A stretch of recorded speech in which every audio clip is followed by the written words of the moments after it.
جن دنوں میں یونٹ جمع کرنے کی اور جمع کروانے کی ترکیب بن رہی تھی، میں نے بھی نیت کی تھی کہ میں ایک یونٹ ہر سال کی طرح اس سال بھی جمع کرواؤں گا۔ دن آ کے چلا گیا، لیکن میری سستی کی وجہ سے میں وہ یونٹ جمع نہیں کروا سکا۔ اب یہ ترکیہ کا جو معاملہ سامنے آیا، میرا دل اتنا ٹوٹ گیا کہ سمجھ میں نہیں آ رہا کہ میں کیا کروں۔ اب میں نیت کرتا ہوں انشاءاللہ کل ہی اللہ کی رحمت سے انشاءاللہ ایک یونٹ جو مجھ پر قرض ہے دعوت اسلامی کا، میں وہ بھی انشاءاللہ جمع کروا دوں گا، اور 12,000 روپے FGRF کے فنڈ میں بھی جمع کروا دوں گا۔ مجھے معاف کر دیجیے۔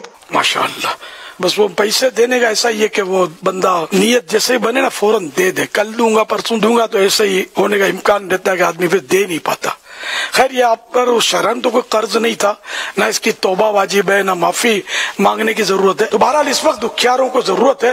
حدیث پاک میں ہے کہ جس نے مسلمان بھائی کی حاجت روائی کی، یعنی اس کی ضرورت پوری کی، وہ ایسا ہے جیسے اس نے ساری عمر اللہ پاک کی عبادت کی۔ اللہ ہم سب کو توفیق عطا فرمائے۔ جو میرے مدنی بیٹے اس وقت ترکیہ اور شام میں اس کام میں لگے ہوئے، اور اللہ کرے کہ بس جو قدم اٹھے ہیں دکھیاروں کی خدمت کے لیے، وہ آگے تو بڑھیں لیکن پیچھے نہ ہٹیں۔ ان کی کال میں ایک بڑی پیاری بات تھی کہ دعوت اسلامی کے لیے جو میں نے نیت کی تھی وہ بھی پیش کروں گا، اور ترکی کے مسلمانوں کے لیے بھی پیش کروں گا۔ یقیناً ترکی کے مسلمانوں کی مدد کریں، لیکن وہ کہتے ہیں نا کہ اپنی جیب سے کچھ ایکسٹرا نکال کر مدد کریں۔ جو زکوٰۃ دینی ہے وہ تو دینی تھی، اب آپ کہیں وہ میں دعوت اسلامی کو نہیں، میں یہاں دے دوں گا، تو یہ دعوت اسلامی ہے تو سارے کام ہو رہے ہیں نا۔ وہاں 5 مراکز کیسے بنے، وہاں نیٹ ورک کیسے بنا، آج ان کی جو مدد ہو رہی ہے، تو پہلے سے دعوت اسلامی کو جو آپ نے احتیاط دیے ہوئے تھے، جو آپ ڈونیشن دیتے ہیں، جس کے ذریعے پوری دنیا کا نیٹ ورک چل رہا ہے، تو ہمیں اپنی دعوت اسلامی کے عطیات کو بھی بڑھانا ہے، اور اللہ توفیق دے تو یہ ترکی کے مسلمانوں کی بھی مدد کرنی ہے۔ ماشاءاللہ، آپ نے بڑی اچھی توجہ دلائی۔ تو دعوت اسلامی ہوگی تو یہ سارے کام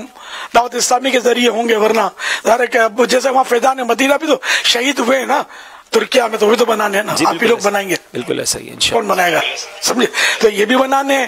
پھر یہاں جو مدارس اور جامعات المدینہ، مدارس المدینہ جو چل رہے ہیں، عالم پروڈکشن، حافظ پروڈکشن، اور قرآن سکھایا جا رہا ہے، یہ جو بھی خدماتیں مسجد بن رہی ہیں، تو یہ تھوڑی سب روک کر ایک کام کرنا ہے، یہ بھی کرنے ہیں، وہ بھی کرنے ہیں، سب انہیں کہ مزید بڑھاتے چلے جانا ہے۔ دعوت اسلامی کو جو دیتے تھے اس میں بھی کچھ بڑھا دیں، اور جو ترکیہ کے لیے وہ ایکسٹرا، ان میں بھی آپ خرچے ضرور دیں۔ دینے کا وقت ہے، آپ کا دیا انشاءاللہ آپ کو دنیا میں بھی کام آئے گا اور آخرت میں بھی کام آئے گا۔